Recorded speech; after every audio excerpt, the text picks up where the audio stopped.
Of oil போட்டாச்சு, சீக்கிரம் வா. நான் வந்துட்டேன் தே. சுட சுட ஆஃப் ஆயில் மர்மோளுக்கு.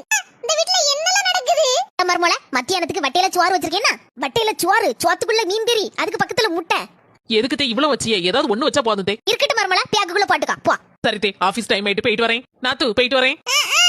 உனக்கு பைத்தியம் கீட்டியும் பிடிச்சு போச்சா? இடியா இவ்வளவு நேரம் நல்லா தானே இருந்த, என்னாச்சு உனக்கு? நான் நல்லா தான் இருக்கேன். உன் மர்மோள தாங்கிட்டு கிடக்க. அவ வேலைக்கு போனா அவ சோறு பங்கி கொண்டு போக மாட்டாளாக்கோ. நீ தான் எல்லாத்தையும் சோறு, சோத்துக்குள்ள முட்டை, அந்த மீன் இந்த மீன் நல்ல வக்கனையா செஞ்சு கொடுத்து அனுப்புதே. பாரு, ஒன்ன மட்டும் நல்லா புரிஞ்சுக்கோ. நான் சின்ன வயசா இருக்கும்போது படிக்கணும்னு ஆசைப்பட்டேன். ஆனா எங்க அப்பாக்காரரு 3ஆம் கிளாஸோட நிறுத்தி விட்டார். படிச்சு வேலைக்கு போகணும், கை நிறைய சம்பாதிக்கணும்னு நான் எவ்வளவு ஆசைப்பட்டிருப்பேன். அதெல்லாம் வம்பா போச்சு. ஆனா இப்ப என் மரமும் அப்படி இல்ல, நல்லபடியா படிச்சிருக்கா, வேலைக்கு போறா. அதை பார்க்க எனக்கு எவ்வளவு சந்தோஷமா இருக்கு தெரியுமா? அவ அந்த குடும்பத்தை தூண் மாதிரி இருந்து தாங்குதா. அவளுக்கு நான் வேலை செய்து கொடுக்கல, என்ன தப்பு இருக்கு சொல்லு? கூடி இருக்க குடும்பத்துல கும்மி அடிக்க வச்சுட்டு போயிடாத. நல்லா இருப்ப. உன் மாமியா வீட்டுக்கு போய் சேரு.